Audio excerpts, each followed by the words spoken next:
We're back for case files of bloodletting and leeches. That's right. And I got quite a story to tell you today. Yeah, I'm excited for it. I haven't heard anything about this. Yeah. We'll all learn at the same time. It's a wild tale. And every time I was reading an article, I was like, are you sure that's real? Yeah. People did that? Of course they did. But then at the same time, where do you think all those leeches came from? Yeah. All right. Welcome, Cadaver Crew. Get your dark little minds right and settle in. Class is in session and the cadaver is already on the table. I'm B. And I'm Sam. And this is the Cadaver's Files.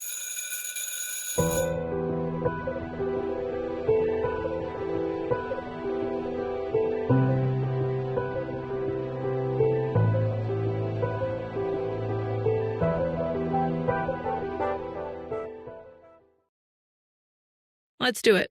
Okay, so if you don't remember, when we were talking about bloodletting on Monday, we talked about the Egyptians practicing around 3,000 years ago, and that Egyptian medicine is based on the idea that the body has channels called metu, which carried blood, air, urine, feces, and spiritual forces. And then what happened when disease came is that these channels were blocked or corrupted, and bloodletting was one of those ways to clear those channels. And one of the ways they did bloodletting was leeches. Yeah. So it started that long ago, right? Yeah.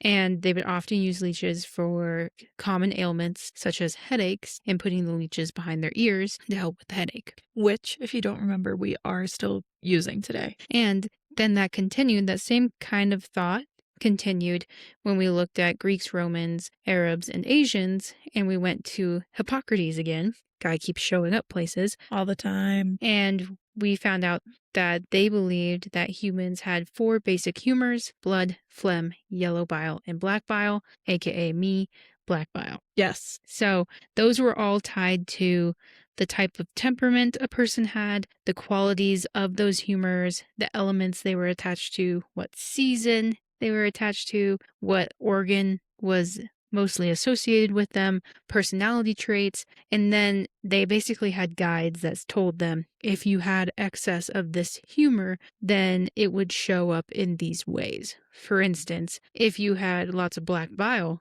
like me, then you would have lots of depression and anxiety. Question. Sure. What is your favorite season? Fall.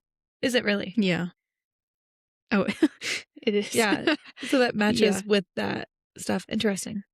Yeah, I'm a melancholic person. Yeah. Yeah. Wow, I never knew that. Who likes fall the best? I don't really know about the spleen, but meh. It's just important stuff. Just my organ that I'm associated with, I guess. Yeah. You should look into it sometime, really get to know yourself. Yeah, take a personality quiz on BuzzFeed. Yes. Yeah. Okay, so if you were ill, that meant you had an imbalance within the 4 humors. So treatment meant balancing you back out by removing the excess humor, which looked a lot of different ways, but mostly bloodletting. Could also be purging or some other kind of ridiculous nasty stuff. So that's where we got into bloodletting. And then if you remember, it became a booming thing because of Galen of Pergamum, who declared that the blood was the most dominant humor, and that's where you get the practice of venesection or old school phlebotomy. Yeah, and I stand by. This guy wasn't wrong. Blood is indeed the most important humor. It is indeed. Right. The other ones have their places, but here we are. So, and then he was a big writer and teacher, and so his practices lived on for many, many centuries, and that's where we kind of started the standardization of using leeches in medicine. Yep. The standard practice that was written, and then lots of people followed it. We talked a little bit about the church using them, and then the church said, whoa, hands out. We're not doing that anymore. And then we talked about barber surgeons picking up the practice. So ridiculous. So that was what we talked about on Monday. That was a quick recap. Yep. So let's talk about these leeches. I'm ready. So the leech commonly used in medicine at this time was called Hirudo medicinals. Yeah. And fun fact, that name comes from the Hirudo is how I would pronounce it, but I don't know if that's right or wrong. Hirudo is the name of the, if I'm not mistaken, anticoagulant that's found in its saliva. Yeah. Yeah. And these were the medicine leeches of the time because they're the only leech species in Great Britain that actually sucks human blood. Yeah. There's other species that are like humans Gross. Not these ones. Not these. These leeches have 3 jaws with approximately 100 teeth each on those bad boys. And then the leech bite through the skin, but their saliva, as you talked about previously in our episode on Monday, contains an anesthetic, so the bites are not painful. And it causes dilation of the blood vessels to bring more blood to that area where the bite is. It also contains Hirudo, which is what it's named after, which inhibits thrombin and prevents blood clotting. And then there's the anti-inflammatory effect as well. And just to be clear, we still don't know 100% of all the properties of a leech's saliva. We just know this so far. There's a lot of studies going on trying to figure out what other properties they have. Yeah, so those are our leeches, and they can drink up to 10 times their body weight in blood. Can you just imagine drinking 10 times my body weight in water? Yes. That's what I was going to say. Like, just imagine how miserable you would feel if you did that on Thanksgiving Day. You'd be so bloated. Yeah. Oh my goodness. No. So that's a little bit of the leeches and the history. What are we talking about today? We're talking about the leech craze. The leech craze. And we briefly mentioned it in our episode on Monday, but we're going to dive in a little bit. I'm ready. So the man behind the craze, we mentioned him earlier, but François Joseph Victor Broussais. Quite the name. Very fancy. The more names, the better. Pinky up. That's what that name gives me. So he believed that inflammation caused most disease and that leeching on those inflamed organs could reverse that process. So basically, if you had pneumonia, then they would just put a ton of leeches on your chest and be like, this obviously makes sense. Yeah. So he was the chief medical physician at Val de Grace Military Hospital in Paris, and most of his ill patients received the same therapy, a dose of 30 leeches, no matter what they were suffering from. That's terrifying. Truly. Like, that's terrifying to just practice the same medicine for everybody, no matter what their chief complaint is, their past medical history, like anything like that. Classic VA. Classic. Good to know that military hospitals are the same still. The leech method was thought to be a kinder, gentler method than other bloodletting, like we talked about on Monday.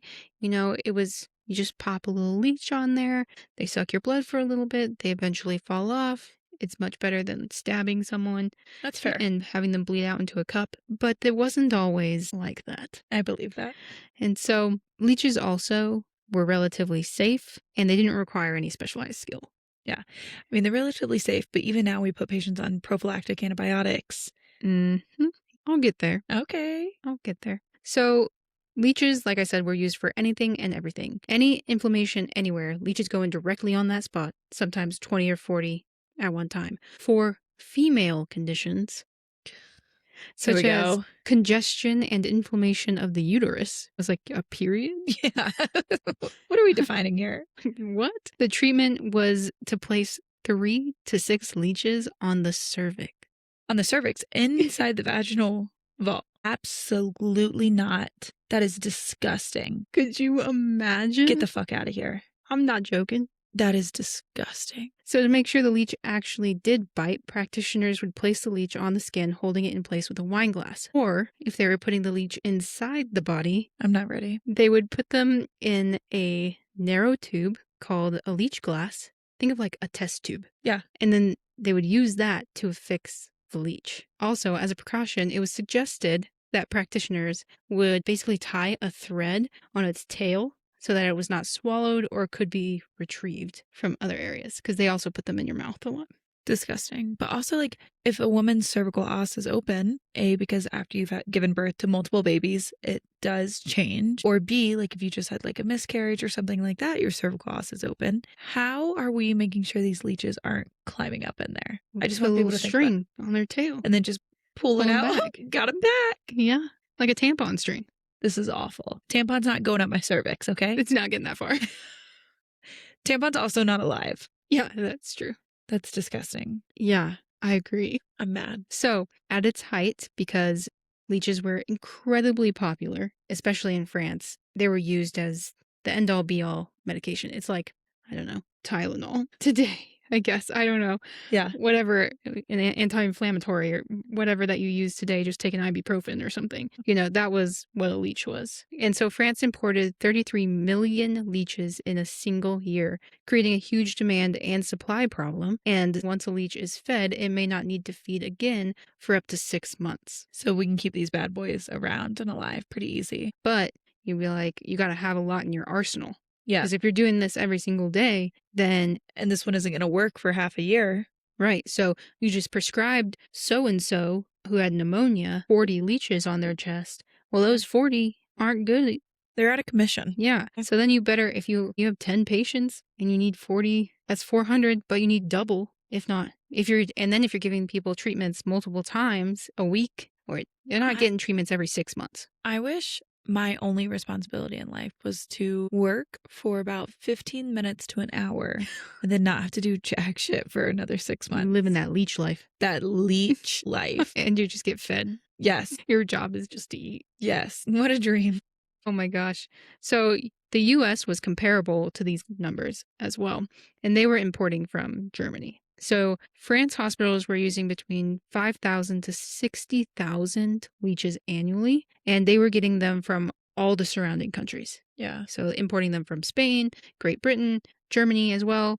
And then the US was really focused on getting them from Germany and transporting them across the way. The pond. Yeah. And so in order to harvest large amounts, you need not only access to wetlands, but you also need laborers to act as collectors and lures. This is about to get bad. Okay. So books at this time, there were books on how best to breed leeches, tips and tricks of the trade, how to store them, how to ship them, how to collect them. It was like if you walked into a library like we are right now. And there was a whole section on just leeches. Yeah. And how best to be in the leech market. You want to bet money that people are finding leeches at this point, non-medical personnel, but are finding leeches at this point, like out in the wild, and they're like, oh, we're taking this bad boy home. Yes. Yes. Yes. There is, in this supply chain of leeches, there is no medical professionals. I don't know where you're getting that false information from. Okay. The down and dirty is really suffering here. So here's a quote from the Sydney Morning Herald in December of 1867. A strange trade is that of catching leeches, and a most unlovely one. It's literally blood for blood. Yeah, the leeches aren't just coming for funsies. Gotta lure them in. Yeah, so leech collectors were usually poor citizens, mostly women and older men who could not get other type of work. Okay. The big strong men have to be used for real jobs. And so the women get stuck with all the shitty jobs. Yes. Basically. At the beginning, before the leech craze and at the beginning of the leech craze, most leeches were caught in the wild, and individuals would wade into ponds, bogs, and marshes to attract leeches, either by using the legs of an old horse or their own legs as bait. When you say the legs of an old horse, like a live horse or like dead horse, they took the leg in? Do you know? Either way. Both were acceptable. Okay. They also use sometimes decapitated limbs of people. Might as well use them for something. Let me tell you, there's nothing like going down to the morgue to put a body in there and you see all the limbs in the corner. And you're like, why are we keeping these limbs in the corner? For leeches, to catch leeches. Maybe. Naturally, using your own body was less expensive and therefore more popular. Yeah. Leech collectors had to let leeches feed on them for sometimes 20 minutes or longer before they could pull them off. And once they were able to pull them off, the wound might continue to bleed for several hours. Yes. And then let's talk about these leeches you just collected are now full. They don't want nothing to do with you after 6 months. There's a long game to this. Yeah. To be a leech merchant, you really got to play the long game. Yeah. Yeah. It was good in some sense that after you pulled the leech off, you would ooze out blood. Because that means you get more. Yeah. You're basically your own bait again, extra.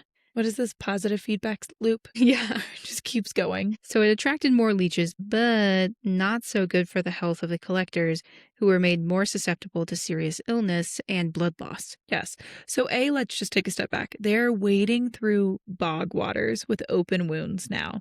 Nasty. And so outside of just like the leech having its own bacteria that we now put patients on antibiotics for, they're wading in dirty ass pond water. Mm-hmm. Yes. Yeah. So it was also very common for these collectors to receive transmissible diseases like syphilis because if they have bitten someone before, there could still be blood in their system that could be mixed with your open wound. Oh, man. So leeches are transmitting diseases. This is bad. This Because is real bad. it's not like you said on Monday, a one and done noble leech. that we do now. Yeah. This is like we were using these bad boys. I don't care if I'm treating syphilis, so I'm using the leeches. And then I'm going to use them on somebody else. Terrifying. Right. This is awful. Yeah. So not great. No. These collectors as a group could collect up to 2,500 leeches a day. Goodness gracious. That's loud. In one account, a breeder had 800,000 leeches on his marshland, which he fed by driving 200 cows and a dozen donkeys into the marshes.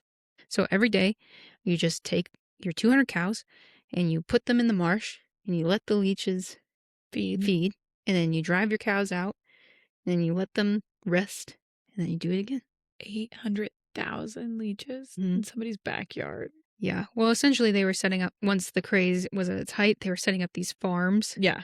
And so then they're using livestock, but mostly people too. Hey, we just need you to go in and collect these things. So yeah, it did get industrial as well. Just imagine how many diseases were transmitted into these livestock. And then when that livestock, it was time to go bye-bye for the livestock to feed people, those diseases and bacteria were also a part of that food. This is all around a bad time. It's nasty. It's disgusting. So here's another recollection of using a horse as bait. So it was said these horses were led into infested waters until they could barely stand. So they were like wobbling back and forth.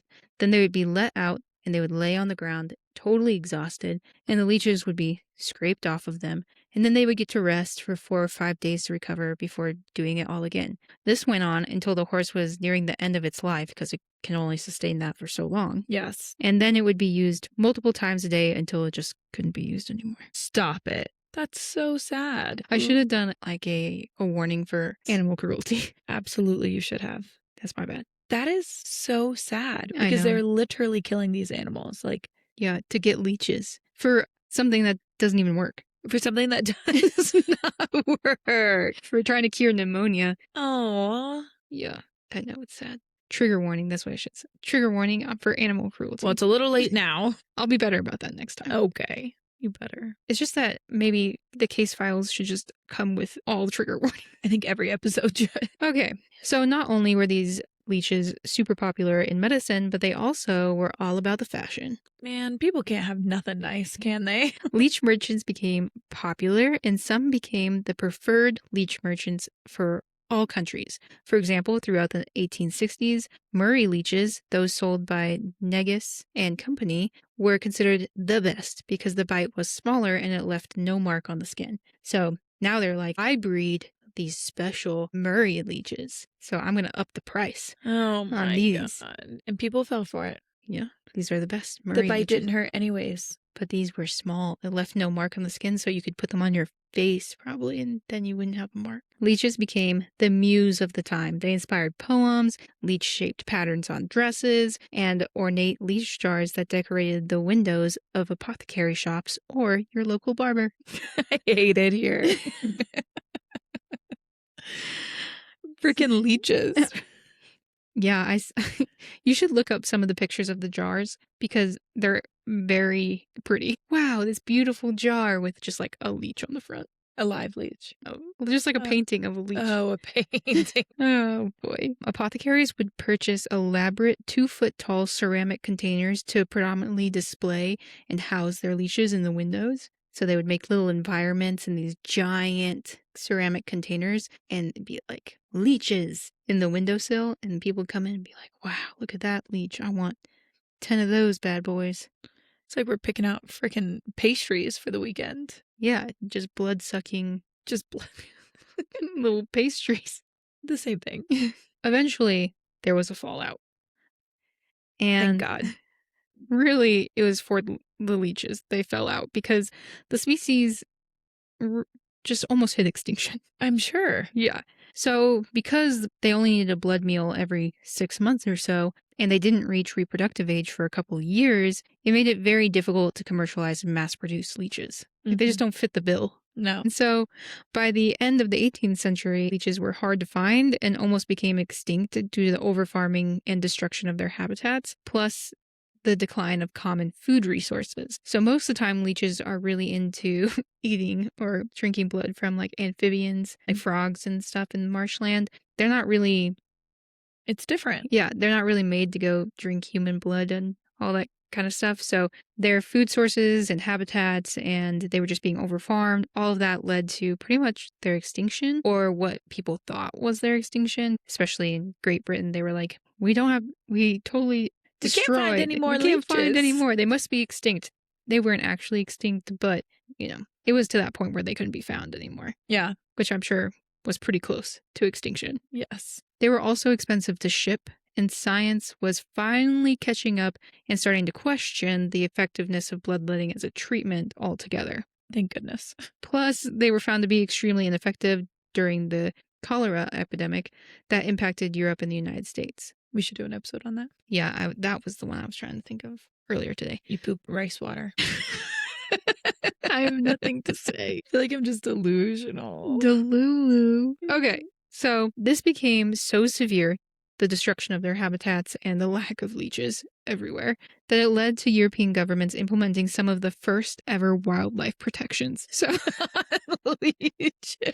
not on a lion or an elephant or anything like that, on a leech. Leeches. Okay, they deserve it too. Okay? They do. It's just hilarious. Either the government would prohibit leech exports or they would regulate leech collecting. And so, for example, in Russia in 1848, they banned taking leeches from the months of May to July, which is the prime breeding season. So kind of like... give them time. Right. Or you know how they do with fishing license or hunting license, same kind of thing where they restrict when you can actually do that. Yeah. So that's what they did for leeches as kind of like the first ever wildlife protections. That is so funny. Who knew? Who knew? Now you do. Yeah. Now Whether we all you do. want to or not. So eventually, leeches made a comeback. Leeching became overall disrespected as a practice until the 1960s, where it started to make a reappearance through plastic surgery. In 1985, there was an American plastic surgeon by the name of Joseph Upton who treated a 5-year-old boy that had part of his ear bitten off by a dog. You know how that is. We see dog bites a lot. So when the child's ear looked like it might not survive, Upton remembered reading about microsurgeons who had used leeches, so he ordered some from a company called Biofarm located in Wales. Biofarm was actually created by a zoologist who believed that leeches had awesome saliva and the properties would come back around to medicine. She knew what she was doing. Don't know their gender, but yeah. It was a girl. I decided. Upton attached several leeches to the boy's ear, which allowed the ear to survive. So they were actually using the properties the same as used today in medicine. Plastic surgeries, reattachments. Yeah. Yeah, all of that. Because as you mentioned in the episode on Monday, basically they're pulling the blood through that area instead of having it like build up and the tissue die. So that's what leeches were then used to. So they made a comeback, and I just hope that we never get into a leech craze like that again. Maybe. It could happen. Anything can happen. Would you go farming for leeches? I mean, I guess if I was If our a family peasant, depended on it, would you go farming for leeches? if our child's next meal depended on it, hell yeah, I would. Okay, I'll write you some antibiotics. Luckily, we have those now, so I just won't be getting syphilis. Yeah.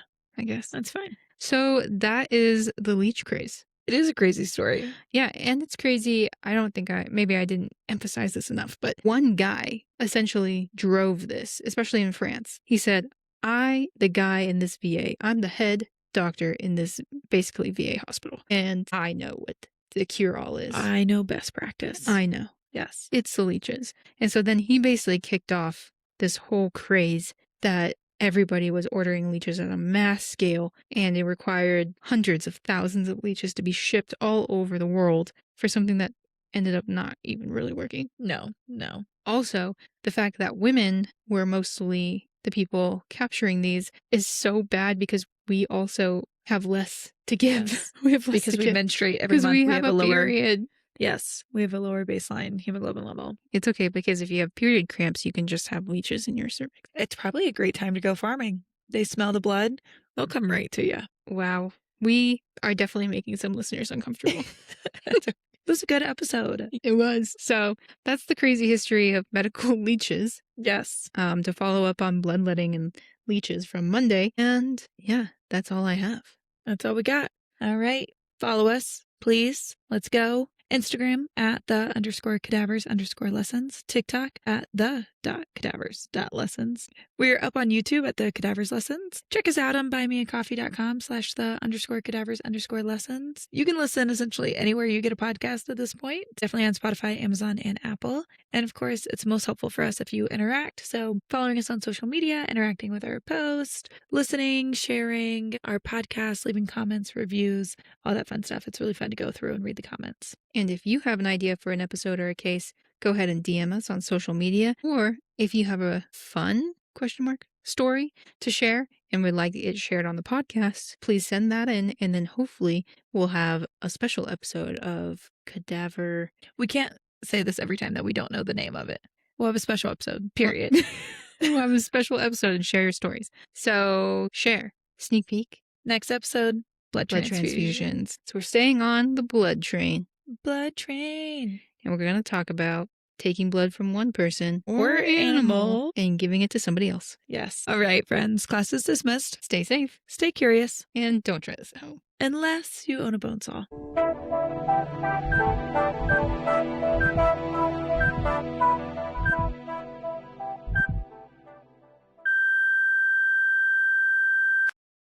This podcast is for educational and entertainment purposes only. We discuss the history of medicine, not your personal medical situation. Nothing you hear on this show should ever be taken as medical advice, diagnosis, or treatment. Some of the information discussed may be incorrect or become outdated over time. We do our best to stay current with medical knowledge, but medicine changes quickly. Additionally, because we do not work in every specific field we discuss, there may be times when we misspeak or misinterpret information.